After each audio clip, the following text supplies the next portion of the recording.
అండి, అందరికీ నమస్కారం. మనసు తాకిన ప్రేమ రచన చైత్రశ్రీ సాయిజ్యోతి, గళం వసంత. సారీ అండి, చూసుకోలేదంటాడు ఎదురుగా వచ్చిన అబ్బాయి. అయ్యో పర్లేదండి, నేను కూడా ఏదో పరధ్యానంలో ఉండి నడుస్తున్నాను అంటుంది హిమబిందు. హిమబిందు ఎప్పటి నుండో పరిచయం ఉన్నట్లుగా అనిపించి, మీరు షార్ట్ ఫిలింలో హీరోయిన్ కదా అంటాడు అబ్బాయి. అవును, కానీ ఆ షార్ట్ ఫిలిం ఇంకా రిలీజ్ కాలేదు.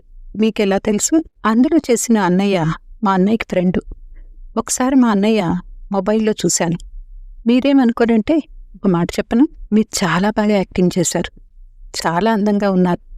ముఖ్యంగా మీ స్మైల్ అయితే ఎంతో బాగుంది. మా కాలేజీలో మా ఫ్రెండ్స్ అందరం మీ షార్ట్ ఫిలిం రిలీజ్ అవ్వకముందే మీకు ఫ్యాన్స్ అయిపోయాం. Thank you. నాకు యాక్టింగ్ పట్ల అంత ఇంట్రెస్ట్ ఏమీ లేదు.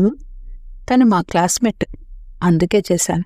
అవునా, మీకు ఇంట్రెస్ట్ ఉంటే కంటిన్యూ చేయండి, గొప్ప హీరోయిన్ అవుతారు. అదేంటో ఈరోజు అనుకోకుండా మిమ్మల్ని కలిశాను, ఆ అన్నను కూడా కలిశాను, ఇప్పుడే మాట్లాడొస్తున్నాను. అవునా అంటూ ఎంతో ఆశ్చర్యంగా అడుగుతుంది హిమబిందు. తను ఎక్కడున్నాడు ఇప్పుడు? అదుగో ఆ మ్యూజియం దగ్గర మాట్లాడి వస్తున్నాను అంటూ రైట్ సైడ్ నున్న మ్యూజియం వైపు చూపించి చెప్తాడు అబ్బాయి. థ్యాంక్ యూ సో మచ్, నాకు చాలా హెల్ప్ చేశారు మీరు అంటూ అతను థ్యాంక్స్ చెప్పి చకచకా నడుచుకుంటూ అక్కడికి వెళ్తాడు. హలో, బబ్లు చెప్పరా, ఎక్కడ్రా? అరకులోరా. ఎప్పుడు వెళ్ళావు? ఏం చెప్పమంటావురా నా కష్టాలు. మా అమ్మ నేను ఇంట్లో సరిగా ఉండటం లేదని, ఎప్పుడు లొకేషన్స్ షూటింగ్స్ అని తిరుగుతున్నానని నా కాళ్ళు చేతులు కట్టేసి ఫ్యామిలీ పిక్నిక్ అంటూ ఇక్కడికి తీసుకొచ్చింది. ఓ, బాగా ఎంజాయ్ చేస్తున్నావా? హిమబిందుని కూడా రమ్మనిపోయావా? ప్రపోజ్ చేసేసావు కదా, ఇద్దరు కలిసి ఎంజాయ్ చేసేవాళ్ళు. ఆ విషయం గురించి నీతో మాట్లాడడానికి కాల్ చేశారా? ఏమైందిరా? జరిగిందంతా బబ్లుతో చెప్తాడు రవికాంత్. ఏంట్రా నువ్వు చేసింది?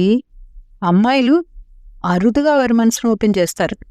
నువ్వు సరిగ్గా అదే టయానికి కీతో లాక్ చేసావు. ఇప్పుడు కీ పోగొట్టుకుని ఏడుస్తున్నావు. ఈ కర్మరా, అనుభవించు. పైగా టైం కూడా లేదు, ఇవాళతో నువ్వు పెట్టిన గడువు పూర్తయింది. పైగా 10 days తర్వాత కలవకపోతే మన ప్రేమ అంతమైనట్టే అని నీ నోటితో నువ్వే చెప్పావుగా. ఎవరైనా ఏం చేస్తాం? నా ప్రేమ కథకు నేనే కదా విలన్, నా రాత నాది, తప్పు ఎవరిది అంటూ సోలో సినిమాలను పాట పాడుకో. అలా అనకురా, ఏదైనా సలహా ఇస్తావని నీకు ఫోన్ చేశాను. నువ్వు పెట్టుకున్న రూల్ని బ్రేక్ చేసి కాల్ చేసి మాట్లాడు, లేదా డైరెక్ట్గా హిమని వెళ్ళి కలువు. అదే అనుకుంటున్నాను రా, కానీ ఇక్కడి నుండి వెళ్ళేసరికి midnight అయిపోతుంది. ఎలాగా అని ఆలోచిస్తున్నాను. పాపం తను నేను చెప్పింది నమ్మింది. ఎంతలా ఎదురు చూస్తుందో, ఎంత బెంగ పట్టుకుని ఉంటుందో నా మీద. చాలా కోపంగా కూడా ఉండి ఉంటుంది. తన్ని ఎలా కన్విన్స్ చేయాలో తెలియట్లేదురా. మరి ఆ పిచ్చి కండిషన్ ఎవరు పెట్టమన్నారా నిన్ను? ఇప్పటికీ చాలా స్ట్రాంగ్గా చెప్తున్నారా బబ్లు. మా ఇద్దరి మనసులు ఎప్పుడు కనెక్ట్ అయ్యే ఉంటాయి. కాకపోతే ఒకవేళ అలా జరగకపోతే తను ఎక్కడ బాధపడుతుందో అని నా భయం. నేను పెట్టుకున్న కండిషన్ ప్రకారం జరిగినా జరగకపోయినా తను నేను ఎప్పటికీ వదులుకోలేను. ఇప్పుడు తన్ని కలిసి ఎలా కన్విన్స్ చేయారో చెప్పరా ప్లీజ్. గడ్డం పట్టుకుని బతిలాడాలి, కాళ్ళు పట్టుకొని క్షమించమని అడగాలి. అప్పటికి కూడా క్షమించను. ఏంట్రా వాయిస్ మార్చి మాట్లాడుతున్నావు? మాట్లాడింది ఫోన్లో కాదు, నీ వెనక అంటూ హిమబిందు వెనక నిలబడి కోపంగా అరుస్తుంది. బబ్లు ఫోన్ పెట్టే మళ్ళీ చేస్తాను అని రవికాంత్ వెనక్కి తిరిగి హిమని చూసి షాక్ అవుతాడు.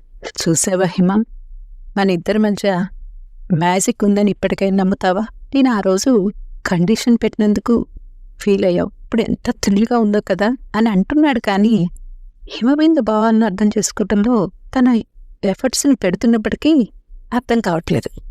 రవికాంత్ మాటలకు కోపం వచ్చిన హిమబిందు నడుచుకుంటూ వెళ్ళిపోతుంది. హిమా, సారీ, ఆగు ప్లీజ్, నేను చెప్పేది ఒక్కసారి వినిపించుకోకుండా వేగంగా నడుస్తున్న హిమబిందు దగ్గరికి వెళ్ళి తన చెయ్యి పట్టుకుని ఆపుతాడు. మంచుదారా బొమ్మ, తప్పును క్షమించేయమ్మా, వాలుకడ్ల గుమ్మా, ప్రేమను పంచేయమ్మా. కోపంగా చూసావంటే, చిరాగ్గా కసిరావంటే నేనేమైపోవాలమ్మా? ఈ జన్మ నీదని ఒట్టేస్తున్నానమ్మా, నా ప్రాణమై నిలిచిన పసిడి చిలకమ్మ అంటూ ఆమె చెక్కిళ్లపై కదులుతున్న ముంగురులను సరిచేస్తూ, ఇదిగో గడ్డం పట్టుకుని బతిలాడుతున్నా, కావాలంటే నువ్వన్నట్లు కాళ్ళు పట్టుకుని క్షమించమని కూడా అడుగుతా అంటున్న రవికాంత్ని ఏమీ అవసరం లేదు. తన కోపం తీరేలాగా రవికాంత్ను కొడుతూ ఒక్కసారిగా ఏడుస్తూ తన్ని హత్తుకుంటుంది. కలుస్తామా కలవమా అని ఎంత భయం వేసిందో తెలుసా? అసలు ఈ 10 డేస్లో ఏం జరిగిందో తెలుసా? ఈ ఇంట్లో ఎన్ని ప్రాబ్లమ్స్ ఫేస్ చేశానో తెలుసా అంటూ ఏడుస్తూ తన భారాన్ని మొత్తం రవికాంత్తో పంచుకుంది. తెలుసు హిమా, ఇతడేగా నీ ప్రాబ్లం అంటూ తన ఫోన్లో ఉన్న ప్రభాకర్ ఫోటోని హిమకు చూపిస్తాడు. రవి, ఇతను నీకెలా తెలుసు అంటూ ఆశ్చర్యపోతూ అడుగుతుంది. హిమా, టెన్షన్ పడకు, అలా కూర్చొని మాట్లాడుకుందాన్రా అంటూ పక్కనే ఉన్న రోజ్ గార్డెన్ వైపు తీసుకెళ్ళి జలపాతం పక్కన ఎత్తైన పర్వతాన్ని ఆనుకొని గులాబీ చెట్ల మధ్యలో ఉన్న ఒక అరుగుపై కూర్చొని ప్రశాంతంగా జరిగిందంతా హిమకి ఈ విధంగా చెప్తాడు. టైం బాగాలేకపోతే తాడు కూడా పామే కాటేస్తుంది అన్న సామెత మనకి ఈ సమయంలో సరిగ్గా సరిపోతుందేమో అనిపిస్తుంది. ఈ ప్రభాకర్ అనే వ్యక్తిని నేను 2 సందర్భాల్లో కలిశాను. మొదటిసారి ఇతను నైట్ టైం డ్రింక్ చేసి కారు ఓవర్ స్పీడ్లో డ్రింక్ చేస్తున్నాడు. ఎదురుగా స్కూటీపై 5 ఏళ్ల పాపతో వాళ్ళ అమ్మ వస్తుంది. ఇతను ఓవర్ స్పీడ్లో డ్రైవ్ చేయటం వల్ల స్కూటీకి యాక్సిడెంట్ చేశాడు. ఆ 2 కింద పడిపోయారు. బాగా గాయాలయ్యాయి. బ్లడ్ పోతుంది, కానీ ఇతను అదేమీ పట్టించుకోకుండా వెళ్ళిపోయాడు. నేను అతన్ని చేసి తన కారులోనే వాళ్ళిద్దరిని ఎక్కించి హాస్పిటల్కి తీసుకెళ్ళి ట్రీట్మెంట్ ఇప్పించి తనతోనే డబ్బులు కట్టించాను. మొదట వీటన్నిటికీ ఒప్పుకోలేదు. కేసు పెడతానని బెదిరించాను. వాళ్ళకు కాల్ చేస్తానని తన మొబైల్ తీసుకున్నాను. ఇక చేసేదేం లేక అన్నిటికీ ఒప్పుకున్నాడు. అయితే ఆలోపే అతను ఒక ఫేమస్ కంపెనీకి CEO అని డ్రింక్ చేసి డ్రైవ్ చేయటం వల్ల యాక్సిడెంట్ చేశాడని ఆ నోట ఈ నోట తెలిసి పోలీసులు కూడా వచ్చారు. కానీ యాక్సిడెంట్ అయిన ఆవిడ కేసేం పెట్టలేదు.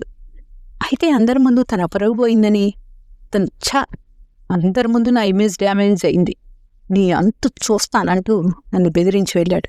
చాలా ఫీల్ అయ్యాడు. తన ఈగో హర్ట్ అయింది. ఇక 2వ సందర్భం ఏంటంటే, వీళ్ళ యాడ్ కంపెనీలో చేసే ఒక యాడ్ షూట్కి నేను కంటెంట్ రాయవలసి వచ్చింది. మా ఫ్రెండ్ వాళ్ళ ఫాదర్ ద్వారా ఆపర్చునిటీ నాకు వచ్చింది. అయితే మొదట్లో నేను ఒప్పుకోలేదు.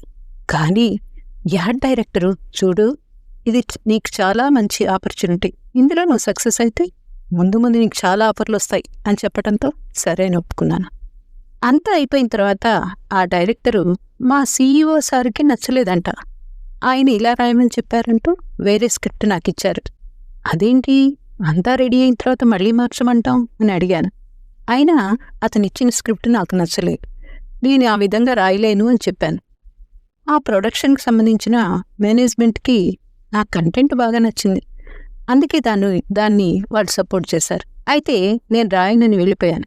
ఆ ప్రభాకర్ రిక్వెస్ట్ చేయపోగా డిమాండ్ చేస్తూ అడిగాడు, నువ్వు ఆఫ్టర్ ఆల్ స్టూడెంట్వి, నీ పాకెట్ మనీ కోసం ఇలా చిన్న కంటెంట్లు రాసుకుంటున్నావు, నీకంత పొగరు పనికిరాదు అని చాలా చీప్గా మాట్లాడాడు. అతని మాటలతో నన్ను చాలా హర్ట్ చేశాడు. ఇక ఏ యాడ్ కంపెనీకి ఇప్పుడే కాదు, ఫ్యూచర్లో ఎంత అవసరం వచ్చినా కంటెంట్ రాయకూడదని ఆ రోజు నిర్ణయం తీసుకున్నాను.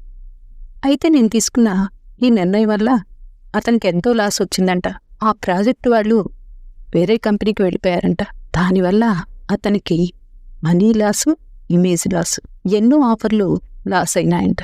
ఒకరోజు నేను కాలేజీకి వెళ్తుంటే అతని కారులో నా ఎదురుగా వచ్చి కారు ఆపి నా దగ్గరికి వచ్చాడు. చూడు రవికాంత్, నీ వల్ల నేను ఎన్నో నష్టపోయాను, అయినా నాకు అంత బాధ అనిపించలేదు.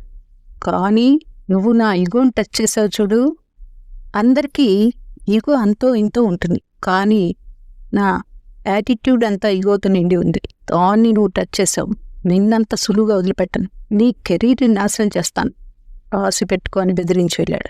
అన్నట్లుగానే నాపై రివెంజ్ తీర్చుకోవడం మొదలుపెట్టాడు. నాకొచ్చే చిన్న ఆఫర్లు కూడా రానీకుండా చేశాడు. ప్రొఫెషనల్గా చాలా డిస్టర్బ్ చేస్తున్నాడు. తన గురించి ఎంక్వైరీ చేస్తే అతను చాలా డేంజరస్ పర్సన్ అని, చూసే వాళ్ళకు మాత్రం చాలా మంచి వ్యక్తిలా కనిపించే కన్నింగ్ ఫెలో అని తెలుసు.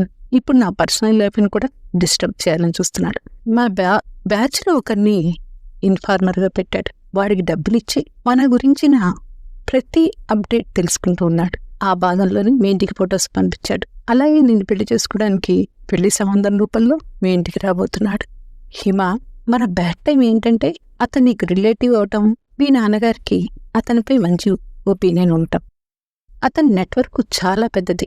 నాకు తెలిసి ఈ పాటికి మీ ఇంట్లో మనం ఇక్కడ కలిసిన విషయం కూడా తెలిసిపోయి ఉంటుంది.